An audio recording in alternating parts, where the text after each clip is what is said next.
E quando a gente combinava com o pastor Luene estar aqui hoje, ele falou que é dia de celebração dessa festa, a maior festa do cristianismo. Então a gente tem que se policiar um pouquinho no horário, né, irmãos? Porque na realidade é a nossa festa, né? Comunhão com os irmãos, com Deus, comunhão com a gente mesmo, momento de reflexão, examine-se o homem a si mesmo, né? E coma deste pão, tome deste cálice. É a maior festa do cristianismo, é essa daí. Jesus, quando estava se despedindo, falou até que a gente vai fazer essa festa um dia no céu. É a despedida de Jesus. Muito bem.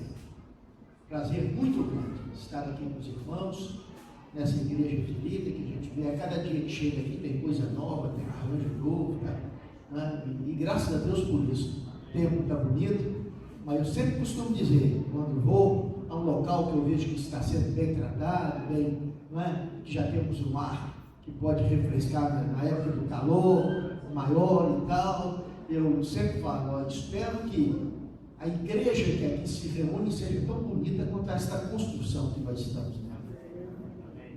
Se você quer chamar de templo, pode chamar, nunca esquecendo, que templo do Senhor somos nós, templo do Espírito. Igreja somos nós. Aqui é um local de reunião dedicado ao Senhor, nós chamamos de templo, chamamos de igreja também, mas não podemos esquecer, templo somos nós. Amém? Amém. Muito bem, irmãos. Então vamos meditar. Eu tenho, assim, prazer muito grande meditar com os irmãos nesse primeiro domingo de junho, porque o mês de maio todo nós falamos sobre família, né? As igrejas concentraram, assim, trabalhos especiais sobre família, e graças a Deus é sempre bom pensar em família, na nossa responsabilidade, no nosso privilégio, e como essas crianças aqui à frente, o pastor falou muito bem, a responsabilidade que nós temos com essas crianças. Nós como igreja, só os pais delas, nós como igreja, a responsabilidade que temos com as crianças da nossa igreja, que não são futuro da igreja, não são presente da igreja, são presente da igreja. Agora, se elas forem, de certa forma, relegadas, como fosse assim, pessoas que precisam de ir ali para a salinha agora só para se divertir, para divertir elas têm de coisa, tem em casa, desenho animado, tem isso, tem aquilo.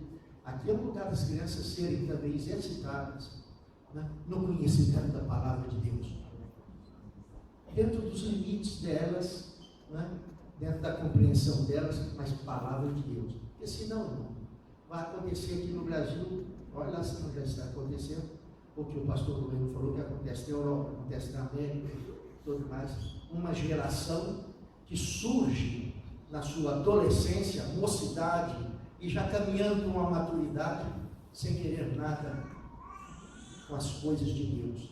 Se vocês me perguntarem por quê, eu falo, porque elas viram que os pais não queriam nada também. Essa é a responsabilidade.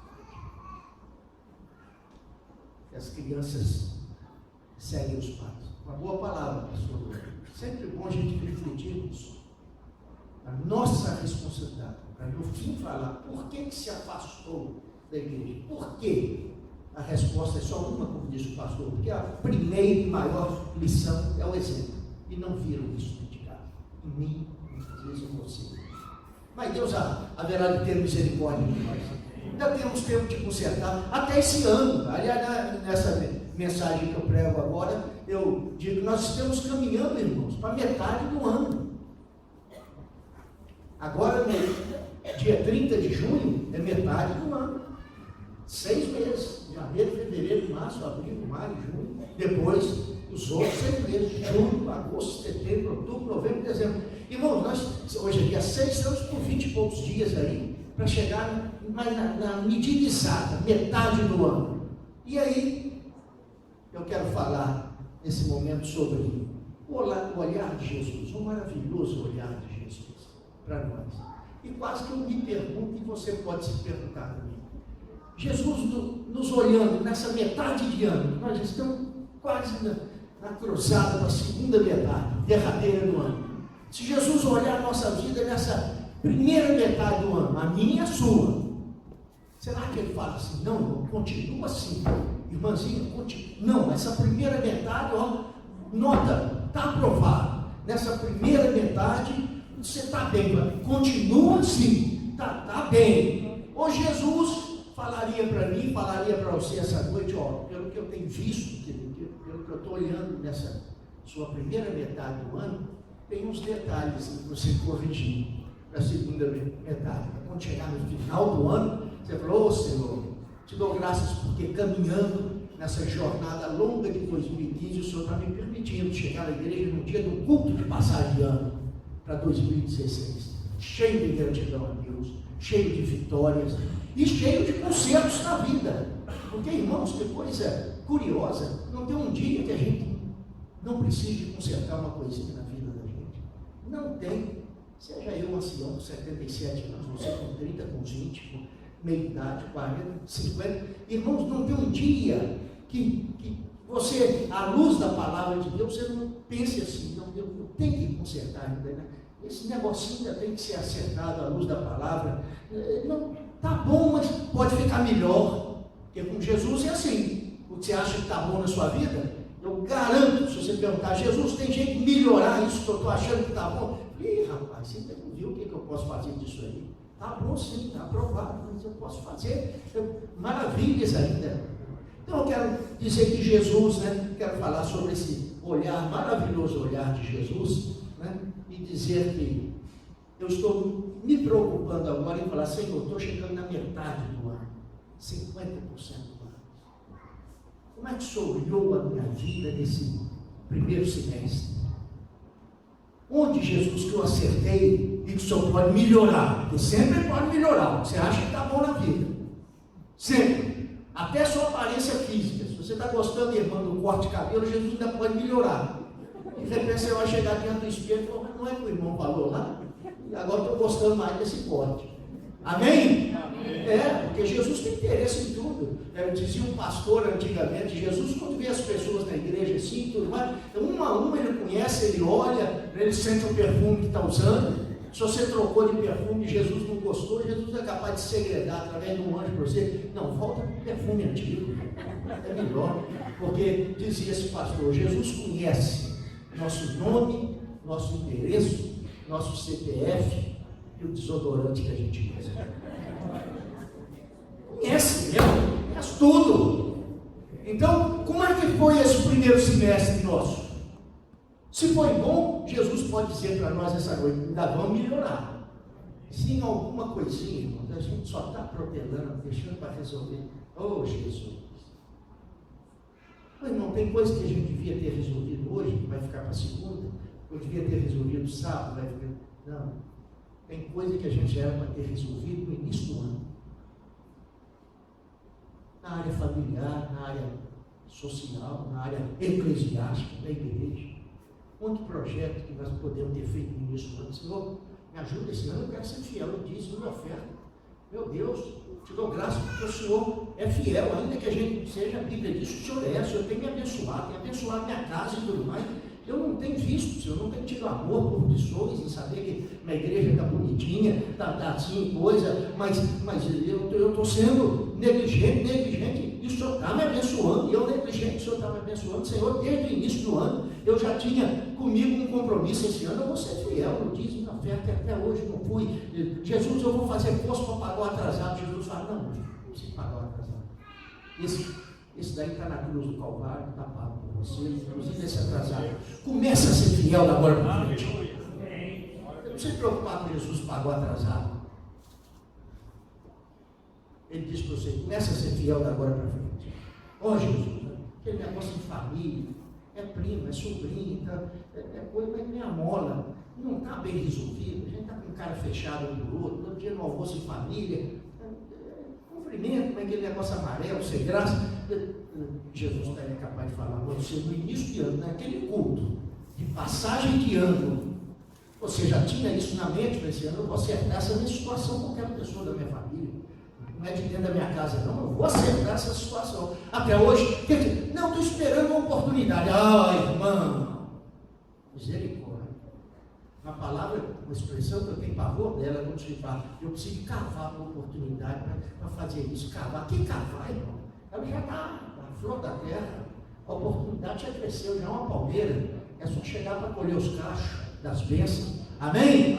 Você não tem que cavar a oportunidade para nada mais, nem para ser salvo, é claro que não tem, porque na cruz do Calvário Jesus já abriu essa oportunidade. Aleluia. Então, irmãos, o olhar de Jesus.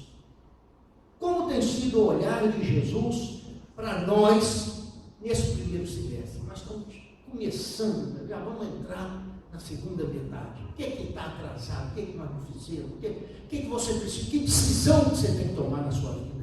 Quem sabe tem gente aqui que ainda está adiando a decisão de aceitar Cristo como o seu Senhor e Salvador. Irmão, misericórdia. Nesses tempos que você sai de casa e não sabe se volta de assalto, tudo de jeito, assalto a tiro. Hoje em dia a moda é assaltar a faca, né? É a moda. No Rio e São Paulo agora a moda é esfaquear, né? Porque se o sujeito é preso com faca na mão, ele não tem a gravidade da ação penal, não é tanto como se ele tivesse uma arma, né? De tiro na mão. Oh, irmãos, uma coisa tremenda. Num mundo desse de tanta insegurança e tanta coisa, o que você às vezes ainda está adiando falar? Jesus, eu te aceito como meu Salvador. Porque a religião nós já temos no mundo todo, tem. Não preocupa com religião, não. No Japão é o lugar que tem mais religiões do mundo. Então, eu tenho um livrinho, né, que é Passaporte para o Japão, onde eles dão toda a síntese do que é a nação japonesa, e fala das religiões que tem no Japão, todas, de cristãs até hinduísmo, budismo, tudo. O Japão é o lugar que tem mais religião no mundo. E eles explicam por quê? Porque o sujeito nasce, do mesmo jeito que o André, a criancinha, foi apresentado aqui, eles têm uma cerimônia para apresentar a criança, uma religião. Quem acha bonita a cerimônia daquela religião, então tem que assinar que também pertence àquela religião. Só para apresentar. Quem gosta da festa de casamento de um tipo de outra religião, que às vezes é até lá no mar, no meio do mar, aquelas barcas, todo mundo, então a pessoa tem que assinar que pertence àquela religião só para casamento. Escolhe até para morrer, a religião para morrer. Então tem pessoas no Japão que se declaram de 3 ou 4 religiões. Uma foi para ser apresentada na coisa, a outra foi para o casamento, a outra é até para morrer. Então, irmão, de religião não está cheio, tá bom? Sabe o que a gente tem que se agarrar cada dia? Com Jesus Cristo. Amém. Abra sua Bíblia em Salmo 33, verso 13. E a pergunta é essa: como estamos entrando no segundo semestre, na segunda metade? E essa noite, quem sabe, nós temos que tomar uma atitude. É só o salmo, é só um versículo. Os irmãos podem até ficar sentados que a gente lê rapidamente. 33, verso 13. O Senhor olha dos céus, vê todos os filhos dos homens. Na sua Bíblia está um pouquinho diferente, leia. Assim mesmo, o Senhor olha dos céus e vê todos os filhos dos homens. O Senhor olha dos céus e vê todos os filhos dos homens. Está se referindo aqui o salmista ao Deus eterno, ao Deus Pai, né? O Senhor olha dos céus e vê todos os filhos dos homens. E eu digo, e é a nossa introdução à mensagem: Deus olhou do céu, olha dos céus e vê todos os filhos dos homens. Está aqui no Salmo. E eu digo, Jesus olhou da terra e viu todos os filhos dos homens. Que maravilha pensar isso. Deus olha do céu. Deus não se encarnou, não. Deus Pai veio através do Deus Filho, Jesus Cristo. Jesus Cristo é o Verbo encarnado. Deus eterno olha dos céus, diz o salmista. E dentro daquela soberania que o pastor até falou aqui, ao apresentar a criancinha André, né? Quando apresentou, dizendo que Deus é soberano sobre a vida de todos e soberano até para a vida e pela vida do André. Soberano. Do Senhor a terra é a sua plenitude, o mundo e aqueles que nele habitam. Mas Deus olha do céu e vê todos os filhos dos homens. Eu digo, Jesus olhou da terra e viu todos os filhos dos homens. Ele veio à terra para olhar. E esse olhar de Jesus permanece. Permanece como, irmãos? Ele subiu, permanece através do Espírito Santo, que é o gestor da igreja dele. Vou para o Pai, mas não vos deixarei órfãos, deixarei o Espírito Santo.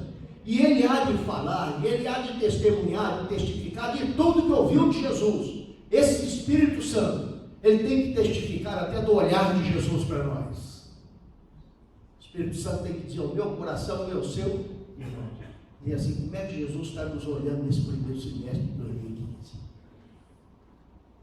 E há situações na Bíblia, né, irmão, que nos permite até adjetivar, dar uma qualidade apenas para sermos didáticos, assim, fala assim, quais os olhares de Jesus na Bíblia? Ó, são tantos os olhares de Jesus na Bíblia, maravilhosos olhares de Jesus, né? A gente pode apenas destacar alguns olhares de Jesus, alguns momentos pontuais em que Jesus olhou, e a Bíblia diz a maneira que ele olhou, né? Como ele olhou para as pessoas.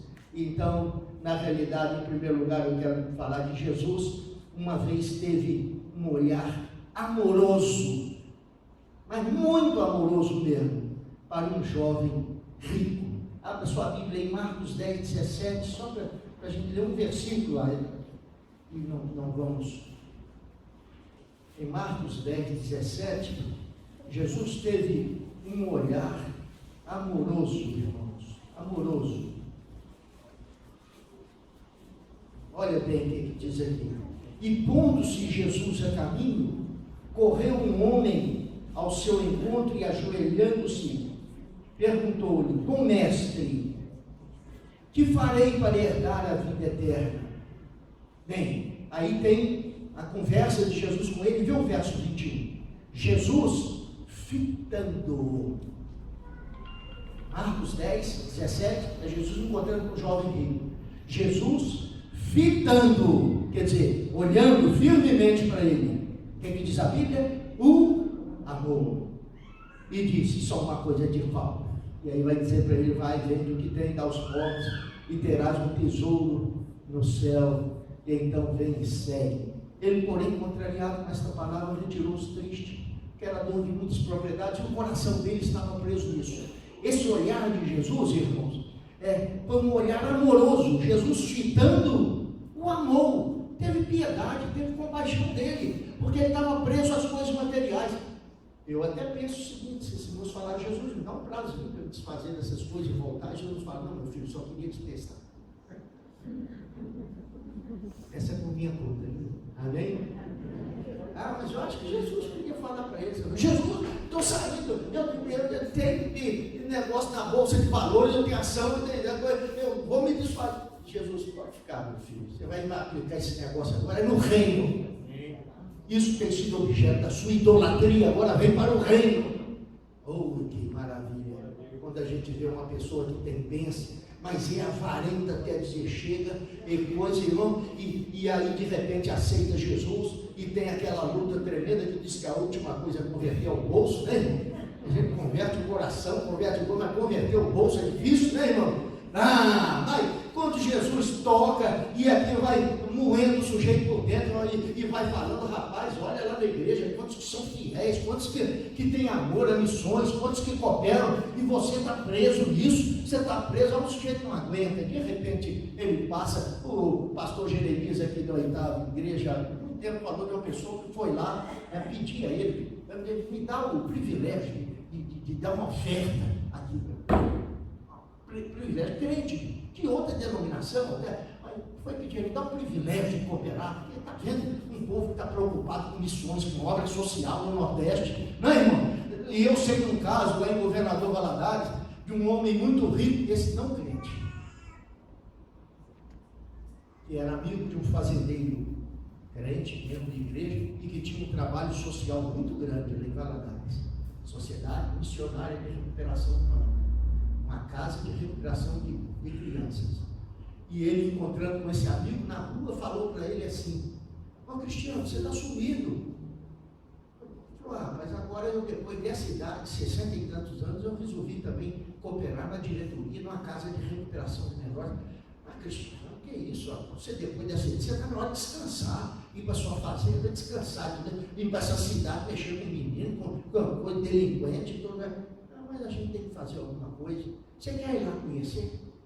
Irmão, quando Jesus age, quando Jesus toca no coração do freguês, ele pode ser ímpio, mas ele não aguenta. Ele não aguenta. Por isso que eu fico triste quando eu vejo o crente avarento, meu irmão.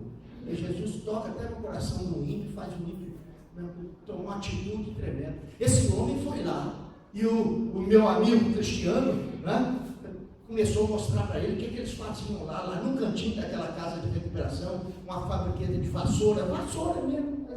Tinha uma maneira de botar ali aquela latinha e tudo. Eles aprendiam a fazer vassoura e aprendiam a fazer um chinelo muito rústico também, só uma tirazinha, uma coisa e tal. E tinha um milharal lá que eles plantavam, uma selvazinha na ilha do Rio Doce, uma criação de porcos, etc. E foi mostrando tudo aquilo. De repente o Cristiano leva esse ímpio, amigo dele, mas sim, fazendo cheio de confusão, cheio de dinheiro e tudo mais, né? Chega lá e tem lá, né, um auditóriozinho pequeno, bem menor do que isso aqui, mas tem um púlpito também no auditório e a Bíblia aberta. E de repente o Cristiano leva esse lugar e fala: tudo que eu te mostrei aqui agora, fabriqueta de vassoura, lá o milharalzinho plantado, eles cuidam da horta que eles cuidam, lá a cevazinha de alimento, tudo que eu te mostrei é para a gente ver se a gente tira esses meninos numa situação de meninos de rua e caminhando para drogas e muitos deles já usaram drogas, e ver se a gente recupera aqui e tal. Tudo que eu te falei é para a gente ver se forma um caráter de um cidadão. Agora, aqui dentro dessa sala, e uma Bíblia aberta, dessas Bíblias antigas, muito alta, né? Mas aqui dentro, nós não estamos pensando em fazer cidadão para o Brasil, não, cidadão para o reino de Deus. Glória a Deus. Esse ímpio começou a derramar lágrimas. Ímpio. Eu digo ímpio assim, pode ser religião. Levando a vida de rico, dele cheio de confusão. Foi o Cristiano que me disse. Ele falou assim: mas aqui é cidadão para o reino de Deus. É a Bíblia, o ensino da palavra de Deus. Esse homem derramou lágrimas. Cristiano, deixa eu ajudar isso. Deixa eu dar uma ajuda. Deixa eu dar uma ajuda. Pedindo para dar uma ajuda. Não pode. Sempre no coração é sempre bem-vindo. Nós vivemos aqui de esforço de igrejas evangélicas da cidade de Abril. Tirou o talão de cheque. Eles estavam fazendo uma reforma no teto de um dos galpões. Ia ficar muito caro. O galpão maior, que eles falam, deixa eu ajudar isso aqui. Assinou o cheque que dava para cobrir a despesa toda da reforma. Aí, irmão, mas e aí, Jesus? Não sei. Jesus, não sei na hora dessa o que Jesus tocou no coração desse homem. Não sei o que Jesus tocou no coração do bom samaritano. Não sei. Só sei que se eu chegar no céu e topar com eles, eu não vou ficar surpreso. Amém? Ah, não vou. Quem é o céu? Ih, rapaz, sou ele lá, o samaritano. Samaritano, inimigo de judeu, deve ter um culto lá, misto do samaritano. Como é que você veio para cá? Mas do mesmo jeito que você veio, Jesus. Ou você acha que vai lá de outro jeito? Amém? Não tem esse jeito. Irmão, o olhar de Jesus para aquele moço, fitando o amor. Amor porque viu que aquele moço estava preso a bens materiais e que, viu, pastor Luiz, na minha exegese, depois você conserta isso aí, no culto que tiver pouquinha gente, meio de semana e tal, né? Mas eu estou dizendo que acho que se aquele moço falou: Jesus, estou saindo, vender os meus bens, porque é só isso que me falta. Jesus falou: eu só queria te testar. Mas isso é por minha conta, né? Mas eu creio assim, porque o que Jesus quer, e o que a Bíblia pede, filho meu, dá-me o teu tesouro lá da bolsa de valores, nem que você tenha na poupança, filho meu, dá-me o teu coração. É o coração que Deus quer. E irmão, uma coisa curiosa, esse moço amava demais aquilo que tinha, os bens que tinha. Mas para mim a pior forma de idolatria de bens materiais é quando a gente está idolatrando aquilo que não tem. nem idolatrando o que tem, não, é o recurso que tem, não, é a economia que tem, não, é a casa bonita que tem, não. É tudo aquilo que eu queria ter e não tenho. E aí, isso é terrível. Você está idolatrando o que não tem, você não está se sentindo feliz, você está angustiado, você está com ansiedade, porque você queria ter. Você queria. Meu Deus, então, não é o que você tem que você está sendo avarento, não. Você está idolatrando o que não tem. Você acha que sua vida não tem o devido valor, não tem a devida qualificação social, etc., pelo que você não tem. Eu tinha que ter isso, assim. E sabe o que leva a isso? Isso é um desdobramento terrível. Você começa a idolatrar o que não tem. Se eu tivesse. Meu filho, você tem um pão de cada dia, você tem saúde, seus filhos estão estudando, você está trabalhando, Deus está abençoando. Mas eu queria ter. Começa a idolatrar o que não tem. O primeiro desdobramento disso é inveja. É invejar quem tem. A história daquela mulher, logo que começou a televisão no Brasil, pastor Luiz, as televisões todas tinham aquelas antenas, né, nas casas. Você sabia quem tinha televisão pelas antenas na casa. A diferença hoje dos HD da vida, né? Aquelas antenas. A mulher, o marido chegou em casa. Bem, aqui no bairro só nós que não temos televisão. Olha os telhados da casa dos outros. Então, minha filha, mas nós estamos devendo, trocamos isso, compramos geladeira nova. Mas é tão feio, olha as casas, tudo com antena e tudo mais. Não, quando puder, eu compro a televisão nossa para nós. Não, mas por enquanto compra pelo menos a antena.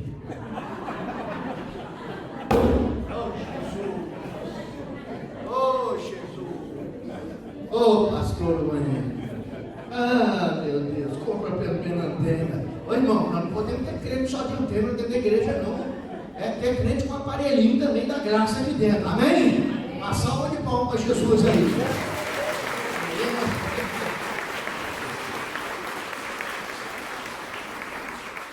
Esse é terrível para aquela mulher, né? Vocês entenderam bem?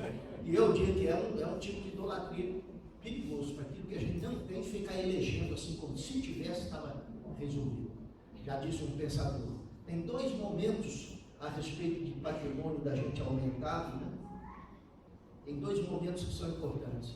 Um, quando você não tem uma coisa e coloca todo o seu coração naquilo, e às vezes coloca de maneira errada, colocando aquilo aí, ocupando até lugar de valores do reino na sua vida e tudo mais. Então diz esse pastor, ele falou, olha, quando você deseja muito uma coisa e faz daquilo um ídolo, nada satisfaz o coração a não ser Jesus. Tem dois momentos, você realmente eleva em emoções e etc. Uma é quando você pensa que aquilo vai te trazer o que você está pensando que vai trazer. É ilusão. E o outro momento é depois que você tem a decepção, vê que aquilo não resolveu o seu problema de alma. Primeiro é a ilusão.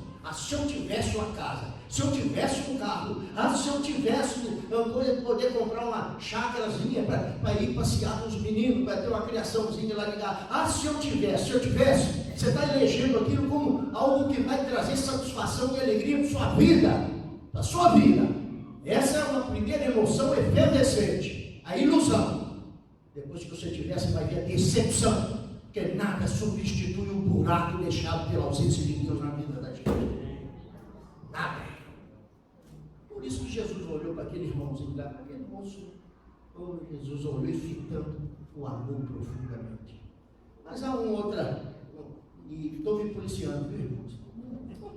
E, na verdade, há um outro olhar de Jesus na Bíblia que é curioso. É o olhar de Jesus, está lá em Lucas 19, né, irmãos?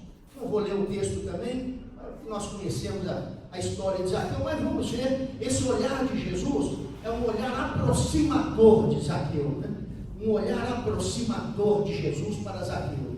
Primeiro foi um olhar amoroso para aquele sujeito que elegeu bens materiais como a razão maior da vida. Agora, Jesus teve um olhar aproximador para Zaqueu. Em Lucas 19, 5, né, irmãos? Só isso aqui. Quando Jesus chegou àquele lugar, olha aqui, irmãos, olhando para cima, Jesus viu Zaqueu lá. disse: Zaqueu, desce depressa, pois me convém pousar em tua casa. Ele desceu a toda pressa e o recebeu. E o resultado nós sabemos. Ele teve vontade agora até de restituir o que tinha defraudado, né? Zaqueu era importantíssimo na Receita Federal daquela época. Ele era o Joaquim Levi, isso não tem dúvida. Uns apoiando, outros criticando. Zaqueu devia ser o Joaquim Levi da Receita Federal, né? Isso não tem dúvida, porque diz que ele era o maioral, né, pastor? Maioral dos publicanos, dos que trabalhavam nas finanças do Império Romano, lá em Jerusalém e adjacência. Então, esse Zaqueu, no alto da árvore, olha o olhar aproximador de Jesus. Diz: quando Jesus chegou àquele lugar, olhando para cima, disse: Zaqueu, desce depressa. Esse olhar é o olhar aproximador de Jesus. Ele tem para quantas pessoas? E talvez nesse primeiro semestre Jesus já tentou aproximar da sua vida uma centena de vezes para ajudar a resolver problemas sérios na sua vida, quem sabe até de salvação, como foi o caso de Zaqueu. Jesus, no fim daquela visita, né? Jesus falou: hoje entrou salvação na casa de Zaqueu. Ele não falou que hoje entrou religião, não. Religião já tinha. Eu me esqueço, eu sou recorrente em dizer isso. Zaqueu já tinha religião dos judeus. Zaqueu, irmãos, ele falou que ia devolver, né, restituir quadruplicadamente aqueles a quem ele tinha defraudado e tudo mais. Isso tudo, se você ler lá no Pentateuco, lá de Moisés, já tem até forma, escala de devolução de coisas quando defrauda alguém e tudo mais. Zaqueu já era religioso, meu irmão. Jesus não falou: ô Zaqueu, parabéns, hoje entrou religião na sua casa. Jesus não faz isso com ninguém. O olhar aproximador de Jesus, em primeiro lugar, é para salvar a vida da pessoa. E quando Jesus falou que entrou a salvação nessa casa, não entrou só em Zaqueu, não. Estou cansado de dizer também: Jesus não sabe abençoar uma pessoa sozinha, não. Jesus não sabe abençoar uma pessoa sozinha. Toda a bênção que ele dá para uma pessoa, irmãos, respinga a bênção para ir a favor. Principalmente dentro de casa. Ele não sabe abençoar uma pessoa só. Se ele soubesse abençoar uma pessoa só, ele fala: quem crê em mim, no seu interior vai ter uma cacimba d'água viva. Não.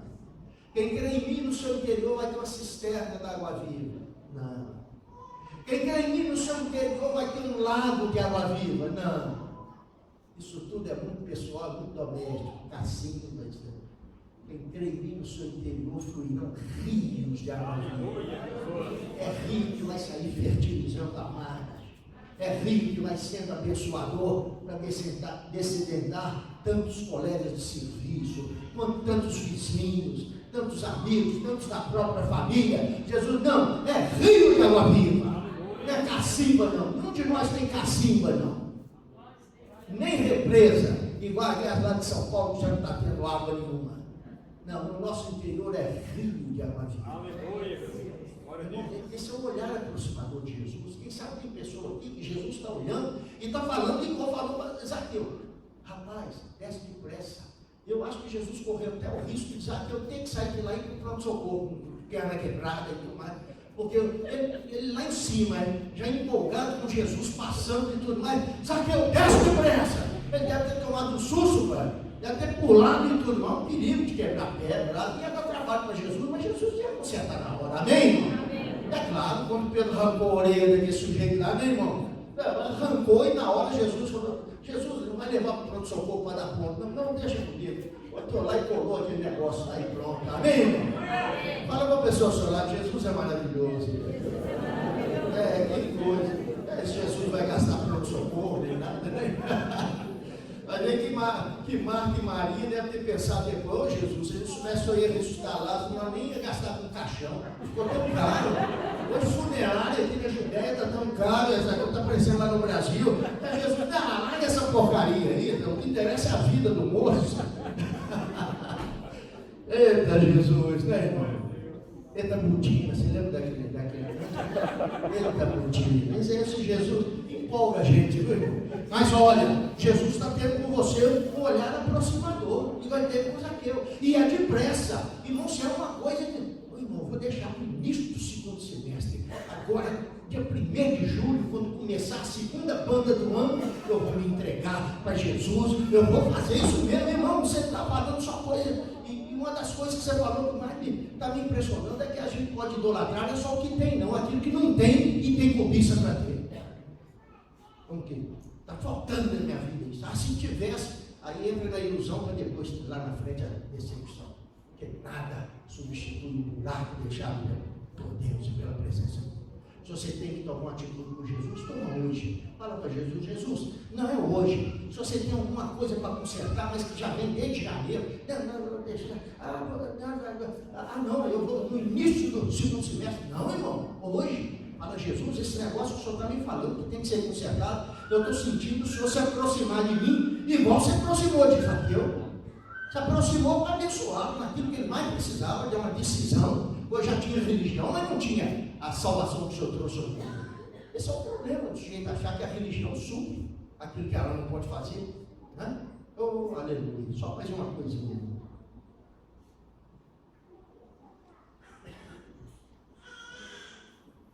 Jesus teve um olhar restaurador para o apóstolo Pedro.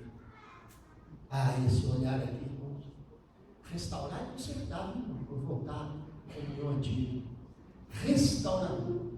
Então, olha, Jesus teve primeiro um olhar amoroso, vendo aquele moço preso às coisas materiais, um olhar aproximador, também tudo é amoroso, porque Jesus, Deus é amor, irmãos.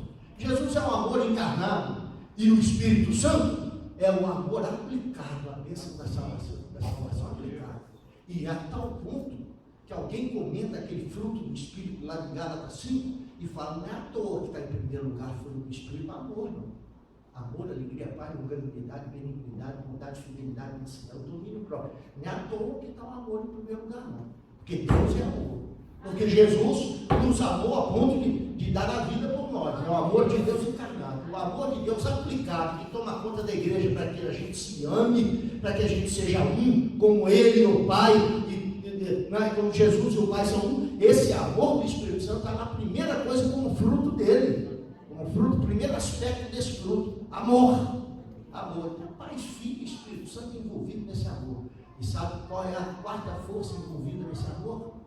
Com todos os defeitos, a igreja de Cristo. É o lugar onde nós temos que praticar o amor fraternal. Vejam como eles se amam. E nisso eles conhecerão que sois meus discípulos. Os amardes uns aos outros. O amor de Deus. E nesse momento, irmãos, o amor de Deus, de Jesus, o olhar de Jesus, traz esse amor restaurador para o apóstolo Pedro. Marcos 22. É o último texto que lemos também só um versículo, porque não vamos ficar no texto muito tempo. Marcos 52, não é Marcos 22. É no olhar de Jesus para Pedro aqui. Pedro é avisado. Jesus é preso. Marcos, Lucas 22. Aqui é Lucas 22. E Marcos só tem uns 3 ou 4 versículos. Lucas 22. Lucas 22, que é o texto maior falando sobre isso. 54 a 62. Obrigado, pastor. 54 a 62. E prendendo Jesus, levaram e introduziram na casa do sumo sacerdote. Pedro seguia de longe. E quando acenderam o fogo no meio do pátio, juntos se sentaram, Pedro tomou lugar entre eles, lá no pátio, quentando fogo, época da Páscoa, do frio e tudo mais. E a casa do sumo sacerdote era assim, meio retangular, uma varanda aberta para o pátio. Entre menos uma criada vendo e tal, Pedro fitando ali, perto do fogo, fitando, disse, este também estava com ele, mas Pedro negava e tal, e vem aquele diálogo, Pedro, você estava com Jesus, não estava? Pedro insistia, eu não compreendo o que diz, ele tal. Então vem o verso 61. Então, voltando-se o Senhor, fixou os olhos em Pedro. E Pedro se lembrou da palavra do Senhor, como lhe dissera que hoje 3 vezes me negarás, antes de cantar o galo. Então Pedro saiu dali, chorou amargamente. Olhar restaurador de Jesus. Pedro não aguentou ver Jesus olhar para ele lá de dentro da sala onde ele estava sendo acolhido pelo sumo sacerdote, pelos anciãos. A casa era retangular, diz assim, John Davis, um grande estudioso da época das instituições. Era uma casa retangular, aberta aqui na frente para o pátio. Pedro tentando fogo lá. E Jesus, diz o texto aqui, voltando-se o Senhor, fixou os olhos em Pedro, pelo aquele alpendre, né? Fixou os olhos em Pedro. Pedro se lembrou do que Jesus tinha falado antes, ele negaria, e ele, irmão, saindo dali, se arrependeu, foi restaurado, chorou amargamente nessa vida sagrada. Esse é o olhar restaurador de Jesus. Quem sabe esta noite, Jesus está tendo um olhar restaurador para a minha vida e para a sua vida em alguma área. Não estou falando em toda a vida, não. Já falei no início, às vezes tem muita coisa que está indo bem, mas Jesus fala, meu filho, eu ainda posso melhorar. Está bem, mas ainda posso melhorar. E às vezes alguma coisa está indo mal, e nós estamos convivendo com alguma coisa que ele não quer melhorar, não. Ele quer primeiro limpar, ele quer primeiro podar. E a poda não é só tirar um galhozinho que está nas plantas lá, né? Não é só tirar um galhozinho, uma coisa que está seca, uma pétala, não. A poda é redirecionar a seiva. A poda muitas vezes dói na planta. Se a planta pudesse dizer, fala, gente, vocês estão cortando, aí tem vida, aí tem seiva subindo nesse ramo. Mas é para redirecionar a seiva, que ela está subindo para um lugar onde as flores e os frutos não estão correspondendo. Podar, irmãos, dói às vezes. E ali naquele momento, né, quando Pedro é restaurado a comunhão, ele também estava sendo podado. Ele sentiu naquele momento que Jesus Cristo falou para ele, né, tinha falado antes para ele, você vai me negar, Pedro, né, vai me negar. E negou, mas o olhar de Jesus naquela hora para ele foi podando em Pedro aquilo que ele tinha cometido, aquela traição, né? Judas traiu matando Jesus, Pedro traiu entristecendo Jesus. E nós podemos trair a Jesus entristecendo a cada dia, entristecendo o Espírito Santo. Não entristeçais o Espírito Santo. Irmãos, olhou e Pedro foi restaurado. Aí eu me pergunto, será que eu tenho alguma coisa para ser restaurada para entrar no segundo semestre desse ano? É restaurado, é vendo que Jesus está olhando para mim, olhando e dizendo, você precisa de ser restaurado nessa área da sua vida. Irmão, irmã, amigo visitante, Jesus tem para você essa noite um olhar amoroso. Se a maior preocupação da sua vida são as coisas materiais.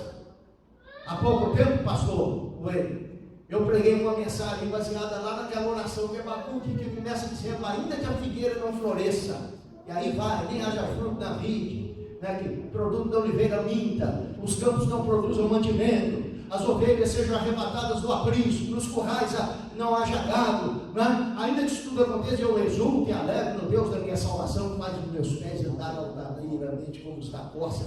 Para mim é uma das orações mais bonitas da Bíblia. Mas eu falei assim, quando eu estava pregando essa mensagem, peço licença a Abacuque para falar essa oração só com uma coisinha diferente. Aí alguém falou, para mexer na Bíblia, dizer, mas mexi na Bíblia. Mas Jesus sabe que eu não tirei a essência da lição. Eu falei, eu vou pregar, e o tema da minha mensagem é, ainda que a figueira floresça.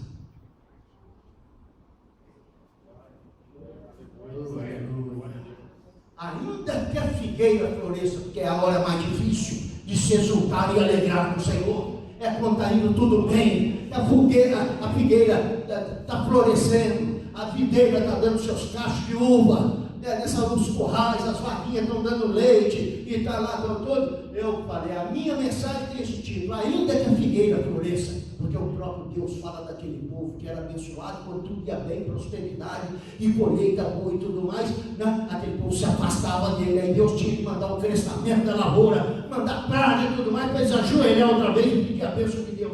Isso aconteceu com o povo de Deus. Então eu falei, o título da minha mensagem é esse, ainda que a figueira floresça. Que coisa bonita ver alguém se aproximando de Deus quando tudo está indo direitinho. os filhos estão indo bem na escola, a saúde está indo direitinho, lá nessa época todo mundo perdendo emprego, mas o dele está ali certinho, o pão de cada dia está garantido. Nessa hora, irmão, é que a gente conhece aquele que é agradecido a Deus pelo que tem. É o que eu falei, ainda que a figueira floresça. E agora, quem sabe nesse início de ano, de semestre, você tem alguma coisa para ser restaurada. Jesus está olhando para mim e para você aqui essa noite. O que está bom ele melhora. O que está ruim ele destrói. Eu preciso de ser restaurado, porque já foi bom um dia. Restaurado família, restaurado ânimo de viver, restaurado gratidão, contentar-nos com o que tem. Não, irmão, mas eu quero ter mais, pode querer ter mais, não tem problema. Mas a cada dia, as bênçãos de Deus na nossa vida são de glória em glória, glória em glória, degrau a degrau. Não pensa também, eu quero subir a escada de uma vez. Não tem elevador aí não, irmão. Não tem elevador para chegar ao topo das bênçãos de Deus. Você tem que subir degrau a degrau. Oh, aleluia. Tem gente que quer as bênçãos, mas quer subir de elevador, irmão. Não, tem que ralar um pouquinho, irmão. Amém? Fala para a pessoa ao seu lado, tem que ralar, uai. Eu tenho que ralar. Já pensou, irmão, se tivesse elevador, mas já eu estou no topo da bênção, não está não. Quando a Bíblia diz lá que Deus não quer o povo dele por cauda, mas quer por cabeça, Deus quer o povo dele por cabeça, não por cauda. Eu falo, irmão, mas começa na cauda. Começa na cauda. E se for um touro, você vai pela cauda, de repente você pega um cupim, tem que subir uma montanha. Ô irmão, ainda tem um cupim? Tem um cupim, para chegar lá na cabeça. E se a gente cair do cupim, levanta, sobe outra vez no touro, começando pelo rabo. Oh, amém! Você está entendendo, irmão? Eu também estou, eu estou entendendo tudinho. Começa lá, na cauda, chega no cupim, escorrega uma vez, depois o irmão daqui está sem jeito de subir no cupim. Vai, irmão, depois do cupim, aí você está na cabeça. Porque tem gente, meu Deus do céu, tem gente que planta cacau e já quer colher chocolate. Misericórdia. Planta cacau e acha que já vai colher chocolate. Não, para chegar no chocolate você tem que botar um tacho no forno, fazer aquele artesanal, trabalho quente. Não, você está plantando cacau, fica feliz. Então, Senhor, por enquanto é o cacau. Na hora que eu começar a operar, para sair um chocolatezinho, nas barrinhas, tá bom, eu vendo para Nestlé, vendo para não sei o que. Mas, irmão, louvado seja Deus. Deus não pôs o povo dele por cabeça, mas tem que começar na cauda. Tem que começar na cauda. Todo mundo que já quer começar na cabeça. Jesus quer restaurar coisas na sua vida. E quem sabe, quer fazer no início desse segundo semestre, você já chegar na cabeça do todo. Amém, irmão? Amém. Vai chegar lá na cabeça. Passei pelo cupim. Todo de raça tem um cupim grande. Tem que ser coisa boa de Deus. Oh, aleluia. Olhar amoroso, Deus está tendo para nós. Olhar aproximador. Teste de prece. Então, essa atitude de prece, ele falou para Zaqueu, e aqui restaurador. O que precisa de ser consertado, ele quer consertar hoje. Por que ele não quer hoje? Porque ele já quis ontem e nós não quisemos. Pastor, mas é verdade, não é, pastor? Por que quer consertar hoje? Isso já é para estar consertado. Eu falo de ontem, há tempo. Ó. Aí é nós que não quisemos? A palavra dele é olhar restaurador. Olha, irmãos, muito leve aí que eu vou cantar uma música. Já apareceu? A taquara rachada igual a minha goela. Mas vou cantar uma música. Fala sobre o maravilhoso olhar de Jesus. Se alguém conheceu o coro fala: seu maravilhoso olhar, transformou o meu ser, todo o meu viver, seu maravilhoso olhar. O coro acho que é mais fácil. O hino tem 3 estrofes. Vivi tão longe do Senhor, assim eu quis andar. Vai dar um tom, irmão? Então é até bom. Dá um tom aí que melhora, ajuda aqui. Essa voz aqui, irmão, misericórdia. Depois da gente um louvor bonito, dá um tom. Tem um sol comigo. Viver tão longe do Senhor. Esse é. Assim eu quis andar, Senhor. É fácil. É três negócios aí. Eu tenho um presbítero lá na minha igreja que quando não tem ninguém no louvor, ou eu, ele está no violão lá, sabe? E ele ri demais. Eu falo, irmãos, eu e o presbítero Florenil somos os piores violonistas do mundo. Mas ele é pior que eu, que ele só faz 3 pulsões e eu faço 5. Amém, mano. Já é um dom de Deus a mais, né, irmão? Ele ri porque eu falo, ele é pior do que eu, só faz 3 pulsões. Mas é assim, irmão. Vivi tão longe do Senhor, assim eu quis andar, até que eu encontrei o amor em seu bondoso olhar, seu maravilhoso olhar, seu maravilhoso olhar. Transformou meu ser, todo meu viver, seu maravilhoso olhar. Eu canto outros estrofes no coral, já podemos cantar junto. Em contrição, então voltei à fonte desse amor. Perdão e paz em Cristo achei, pertenço ao meu Senhor. Seu maravilhoso olhar, seu maravilhoso olhar, transformou meu ser, todo meu viver.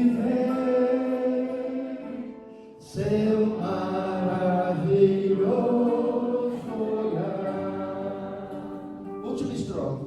Seu corpo vi na rude cruz, sofrendo ali por mim. Ouvi a voz do meu Jesus, por ti morri. Assim, aleluia, seu maravilhoso olhar,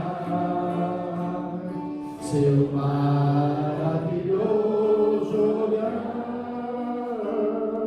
transformou meu ser, todo meu viver, seu maravilhoso